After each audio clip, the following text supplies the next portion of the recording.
Welcome to the Rooted and Rising podcast. Take a breath, take a moment, take the weight off of your shoulders, and let yourself arrive. This is a space where we get to skip the never-ending search of perfection and enlightenment and instead become deeply intimate with our lives. May this space support you as you walk your journey rooted, feet in the dirt, honoring your human. And as you rise into higher states of being, higher states of pleasure, and higher versions of yourself. I hope this inspires and activates your life so that you may thoroughly enjoy every last sacred drop of it. And so you may walk both rooted and rising. I'm your host, Ray Taff. Let's go. Hi fam, welcome back to the Rooted and Rising podcast. We are having a juicy conversation today, one that can be a little bit activating, but one that will bring you so much freedom.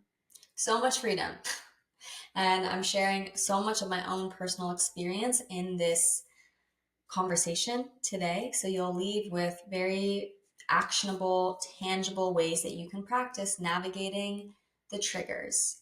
And, we've most likely all heard triggers being spoken about of triggers are your teachers and lean in, and all of that is really great. But I find that so many women come to me, and myself included at sometimes, are like, okay, fuck, I have this trigger that's very clearly showing up in my life. I've talked about it 1,000 times in therapy, but what do I actually do with it? And I want to start with giving you my definition of a trigger. And this might be different than what you've heard in the 1,000 self-help books, and it's all good, take or leave, whatever you want.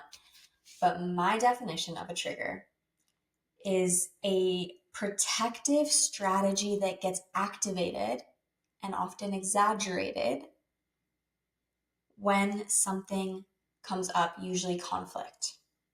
Okay, so a protective strategy that comes up and gets activated and exaggerated during conflict. This protective strategy is a strategy that we developed earlier on in life for something that seemed unbearable. So maybe you can already start to kind of frame that in your own life, something that you see like, God, I always do this, or oh, I'm doing this thing again, or I'm responding this way in conflict, or I'm hiding right when things are getting good, or I'm pulling away right when things are getting good, or whatever your pattern may be, right? And we're kind of going to use pattern and trigger interchangeably for this conversation. So something happened in your life early on, probably many times, probably in many different ways, and your brilliant mind and body created this protective strategy to try to help you navigate something painful and scary and unpredictable. That gets encoded in your body. And now fast forward to adult life, you're in adult relationships, working adult jobs, having adult friendships, yet when conflict arises or fear kicks in, this quote trigger that happens is really that same protective strategy getting activated and exaggerated, right? So triggers can show us, if we listen, if we don't just self-medicate them and push them away and blame somebody else and just say it is what it is, I am who I am. If we really sit with them, pour some tea for your trigger, right? I say that literally, sit down and sit with your trigger and let it talk to you. You'll be so surprised.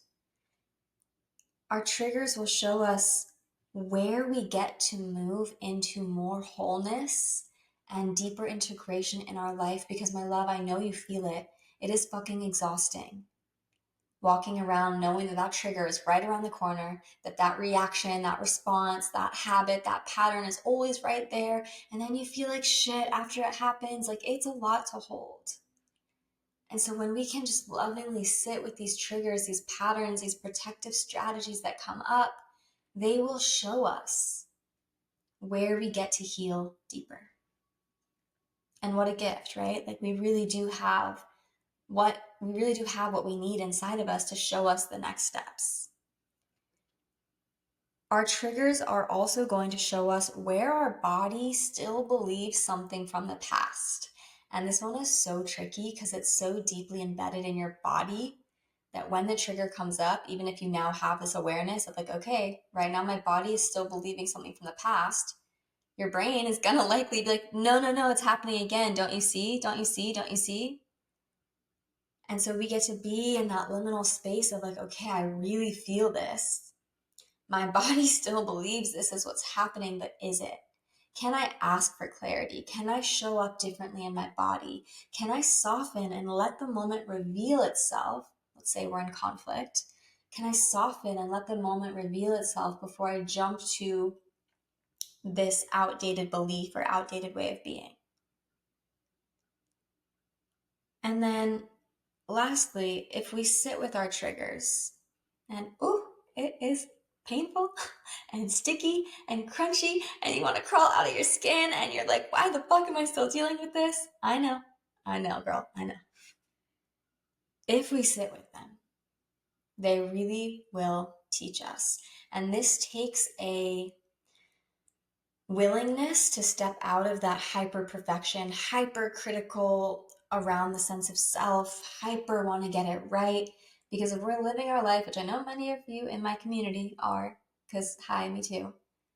If we're living in that rhythm, our triggers will just become our enemies that we will fight with and butt heads with and try to shove down, and they'll get bigger and louder and scarier. But if we can soften and be like, okay, calling in the divine here. I need a little support. I feel this story so real in my body. All my responses want to fire off. But can I stretch myself? Can I surround myself with safe people I can trust to help me work this out? Can I sit with myself without all of the perfectionism and criticism? And can I pray myself back into clarity? I'm going to give you some more tangible examples as we get going, but I want to kind of paint the picture for you of what triggers really are and how they show up in our lives. I find that, triggers come up literally every day, left and right, up, down, behind, like they're everywhere, right? We're human beings on our path of evolution, and the only way we evolve is to take the challenge in life and grow from it and turn it into beauty and art and creation, right?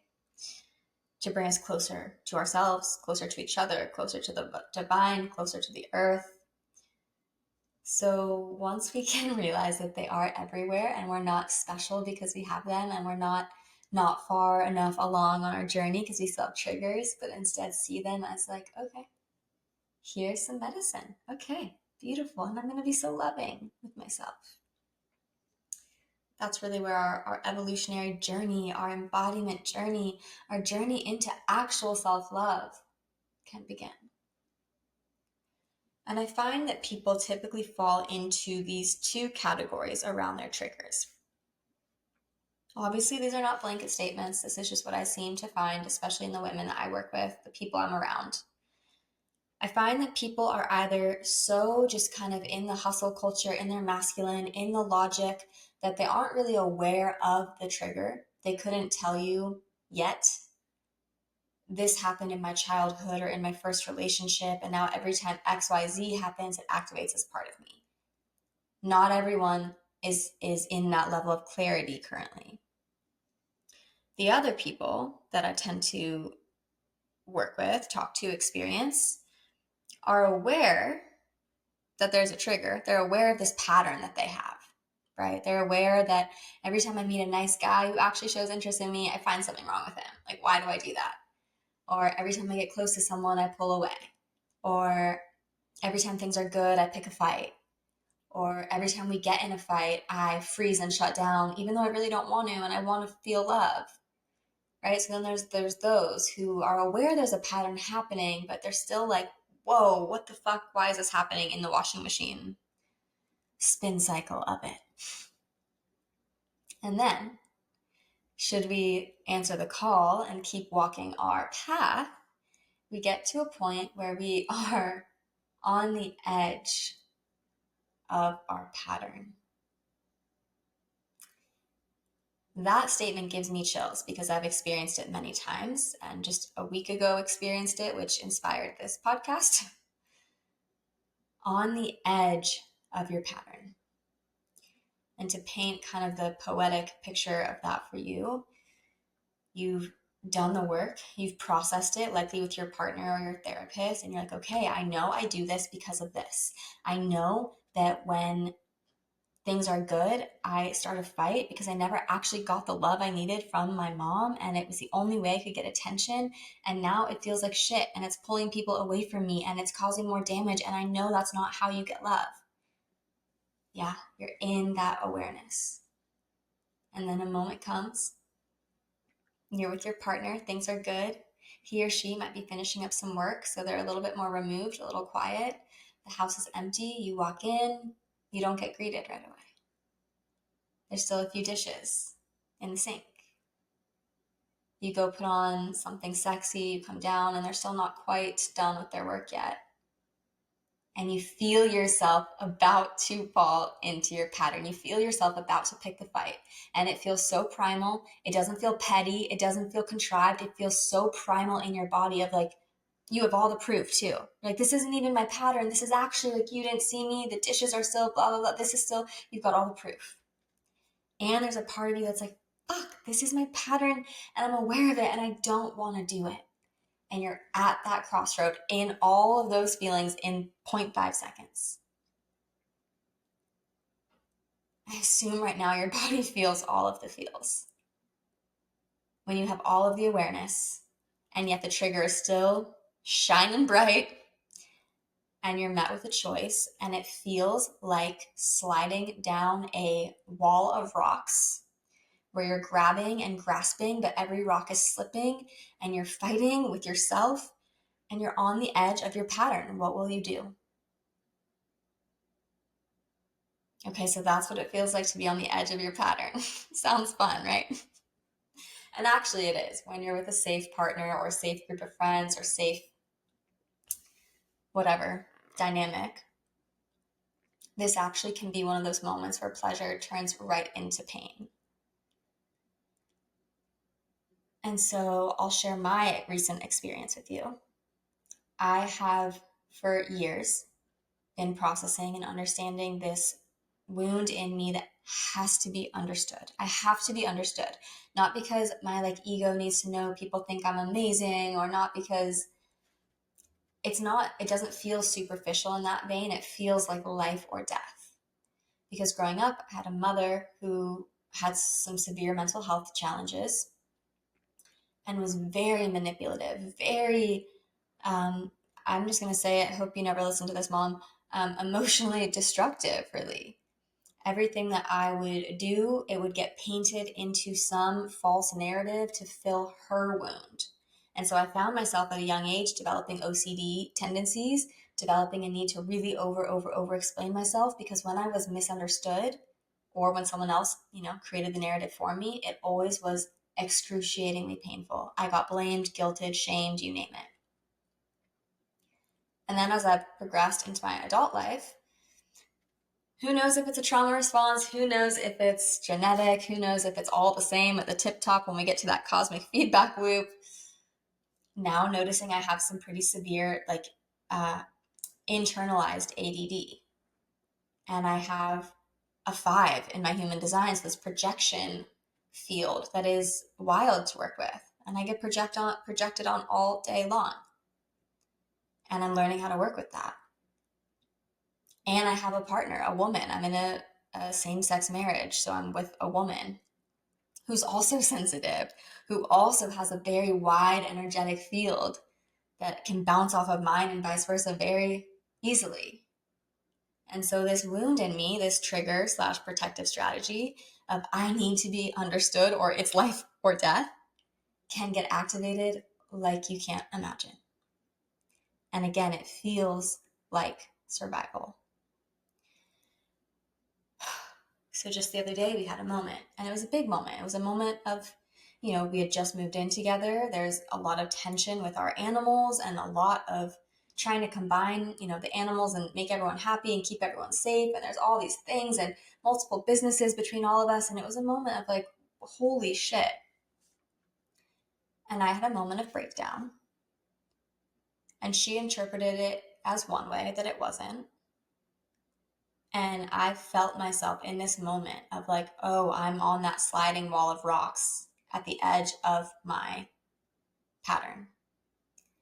I wanted to explain all of the reasons why, what she thought was wrong, how she misinterpreted everything I felt, like how I'm crying and I'm hurting and I'm stressed and why can't you just see me? Like the things that you're saying that I'm thinking are not even true. Like I wanted to go, and when I go there, y'all, like I can like kind of fight till the death. Like, again, when it feels like survival, you'll do what you got to do. And so I felt myself right there. Both of us now emotional, both of us now scared, both of us, I see both of our wounds and fears happening at once. And the room is quiet, the room is silent, but there's a palpable feeling of she's scared because of the story she's telling herself. And I'm sliding down the rock wall of my pattern, facing my own reality of, can I sit here and hold this with us? Can I maybe be misunderstood for a few moments to create some safety in our dynamic and to bring the energy down and to stay with us and not just go into me? And I tried my best. I didn't nail it, but I did do better than I've done in the past. And then later, an hour later, when we came back, I tried again, because we get to try again. And I cried and I told her, like, and she knows this wound in me, this pattern in me very well. She's helped me understand it and see it.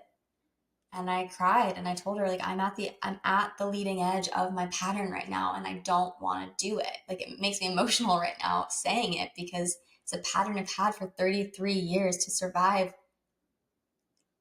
undescribable pain. And it's now causing pain if I don't heal it. And so I cried and she held me and I just kept saying, I'm at the edge of my pattern and I don't want to lean into it. I want to soften. I want to let go. I want to be okay being misunderstood. I want to lean into creating safety for both of us versus creating perceived safety for myself, which then, just creates more chaos. And it was so beautiful because when I softened enough to just be vulnerable and to own my piece and to say it imperfectly and messily, but with heart and with intention and on purpose, there wasn't a lot more that we needed to talk about. She got to hold me. She got to, affirm me briefly. But it was really the pattern interrupt of naming, here I am at my edge, at the rock sliding wall edge of my pattern, and I'm really here and I'm feeling it and I'm seeing it and I'm trying my hardest. And have her hold me and just say, I know. And I see you and I'm not going anywhere. That is how we heal triggers. It's not through processing and processing and processing and talking about it and talking about it and talking about it, because then you just loop and you don't get anywhere. But it's when we can meet our pattern, our trigger, our protective strategy right in the face, right in the fire, catch it, not always before it happens, but before it takes over. Catch it, feel it, let yourself feel it. It's okay. We don't have to always displace it onto someone else. Like, we can feel it for a moment. And then let it settle and then bring it to the other person if it's a safe, loving, right relationship dynamic. Not bring it to them like, this happened and I don't want this to happen again and you did this and you did this, but here's what I felt in the moment and here's what my body wants to do and here's what I'm trying to do instead, and I'm at the edge.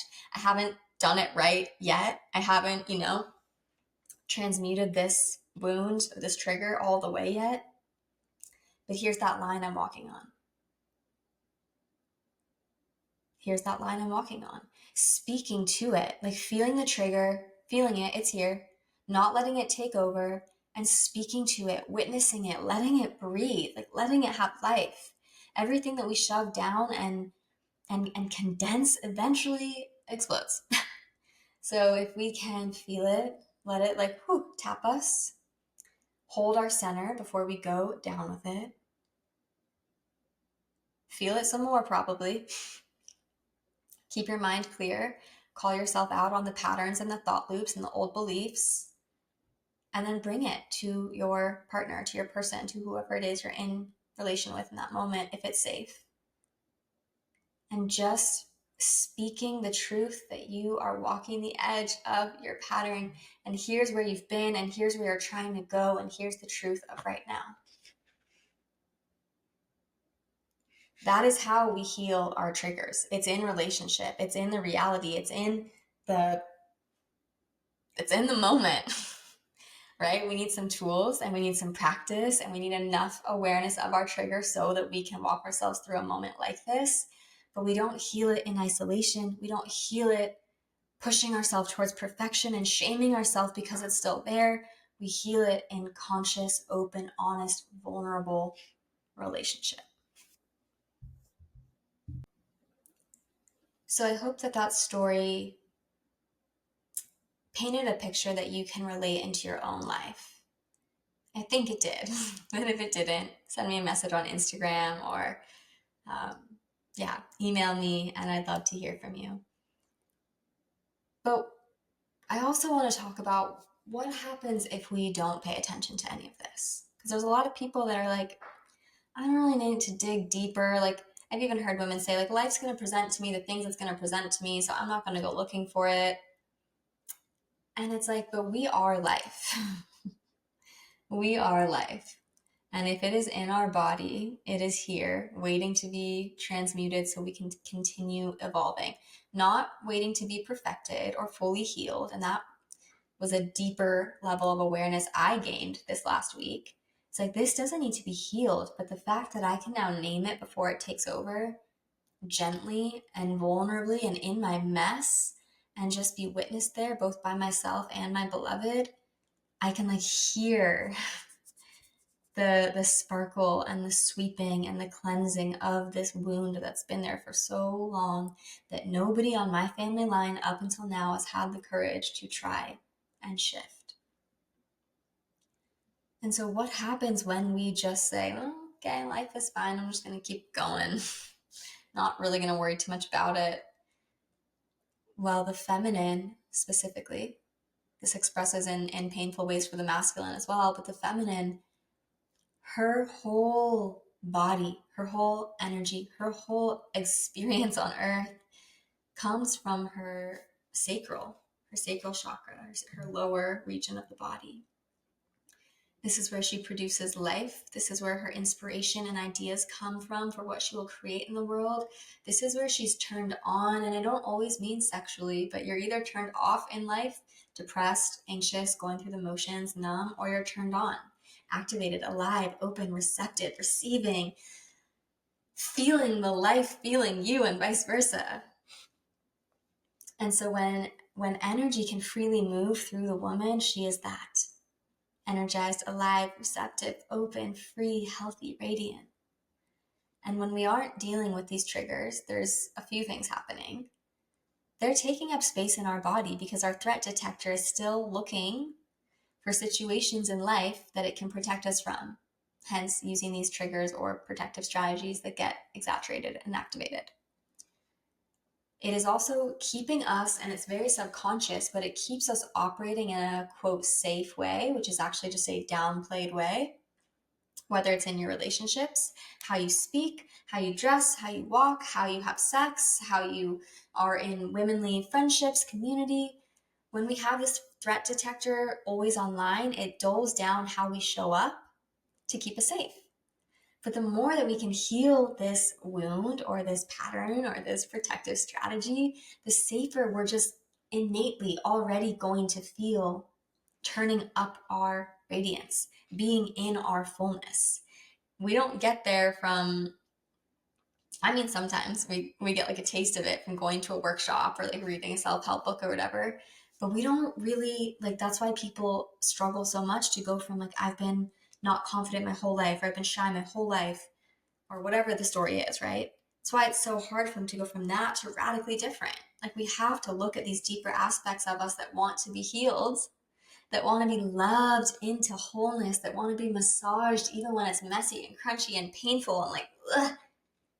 They want to be called into the light and called into wholeness and integrated into our life as we continue to evolve. So when we do that, when we do look at these triggers, protective strategies, where do they come from? Why are they here? Oh, fuck, here it is. It's coming up. I'm on that slippery rock wall of the edge of my pattern. What am I going to do? The more we do that, the more space we free up in our body, in our life, and therefore in the bodies and lives of those closest to us. And that's where we get free. That's where we have the vulnerable conversations. That's where we don't give a fuck being seen. There is no more fear. There is no more shame because you've cleared it up in your body. You can show up now. That's where your sex life changes dramatically. Your whole lower region of the body, the sacral, the womb, the pelvic floor, all of that energy that's been holding these wounds, especially women, it gets freed up. And when we aren't so busy holding wounds and protection and bracing and trying to keep it all together and not let anyone see, pop that seal, and the more freedom and bliss and joy and pleasure and surrender and divinity can just pour through you. So it might not sound sexy, healing your wounds and looking at your triggers and like sitting down at a candlelight dinner with your biggest fears. It actually is. It actually is. And I can tell you, from my recent experience, there's a vulnerability hangover, if you will. There's a, whoa, I just unpacked years of fucking trauma and patterning, and now I'm like walking on new ground.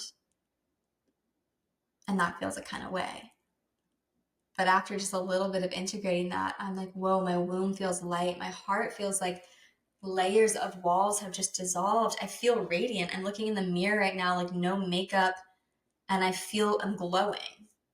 Like when we remove the shit that is no longer for us, these patterns that have kept us safe, but we don't really need them anymore. We have simpler ways to stay safe. Oh my God, all of that weight leaves your body and makes room for deeper connection, for pleasure, for unbridled expression, for the earth woman, the sensual woman that you are here to be. Let's go.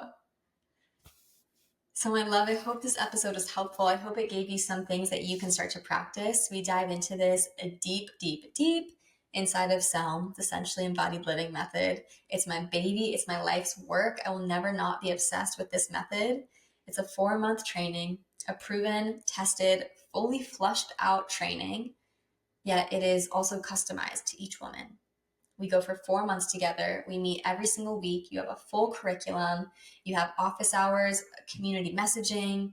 You have an in-person multi-day immersion and ceremony that is gorgeous and exquisite and life-changing. I created SELM for the modern woman to be lovingly and sweetly reconnected back to her sacred sensuality, because your sensuality, your sexuality, it is medicine.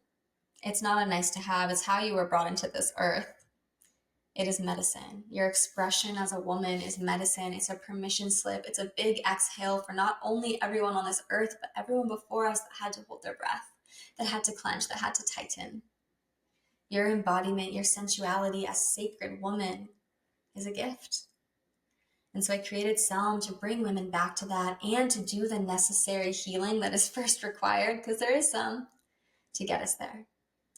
And this in-person multi-day ceremonial immersion is just the peak. It's the reference point. We come together in the flesh for multiple days. We're in beautiful ceremony together. We are bringing everything that we've worked on in the 4 months of SELM and bringing it to the circle, bringing it in real life, and really creating reference point after reference point and proof to your body, proof to your mind, a witnessing and a holding accountability of each other that just makes this so fucking powerful and sustainable. It takes what could be a peak experience or a nice one-off thing that kind of works while you're doing it and then fades away once you're done. It takes that and it makes it life-changing and sustainable and the new way of operating through your life. So SELM is my baby. It's amazing. It's changed now over 85 women's lives, and every one of them that I check in on after graduating SELM are still relishing in the magic and are still, some examples off of their anxiety medications, finally having good sex with their partner, finally stopped drinking, finally decided that they actually wanted to live, to keep living, right? Women have had massive breakthroughs through this journey, and they're keeping up with it. So if this is something that you think you'd like to be a part of, my love, all are welcome. There are no prerequisites, just an open mind, just an open heart, and you are ready. If you've listened to this podcast so far and you're into what I'm laying down, then my love, you're ready. You can go to raytaff.com. I'll have it in the show notes. You can find me on Instagram. You can email me, and we can get you in. This is to be as just direct as I can. This is the best program that I have found out there that takes women's healing to the next level, that takes women's sensuality and sexuality to the next level, so that the modern woman can finally be free. There's no fluff, there's no BS. It's a fully flushed out, proven curriculum mixed with all of the gorgeous ritual and in-person experience and sisterhood and just grace and love. And it's life-changing. It makes me emotional. It's life-changing. And I would love to have you inside. We cap it at 10 women per group, so it's nice and small, nice and intimate. You've got all the support you need. It's impossible for you to fall behind. And we have payment plans. We have all the things. So again, email me, ray@raytaff.com. Find my website, raytaff.com, to learn more. Find me on the gram. Shoot me a DM. Let me know your favorite part of this episode. If you're interested in joining Selm, let me know. I got you. All right, loves, hope this episode was helpful. I'd love to hear what you thought about it, what your biggest takeaways were. Take a screenshot, post it on the gram, tag me @raytaff so that I can stalk you and be your new social media bestie. And I'll see you next time on the Rooted and Rising podcast.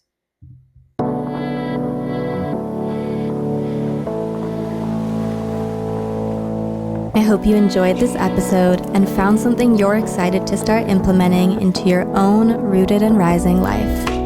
If you're ready to go even deeper, be sure to connect with me on Instagram @raytaff to learn about the sensually embodied living method and the ways we can work together. Over here, we do it with purpose, we do it with pleasure, and we do it with our pack. So check back often for new episodes and Rooted and Rising exclusives. Thanks for being here. See you soon.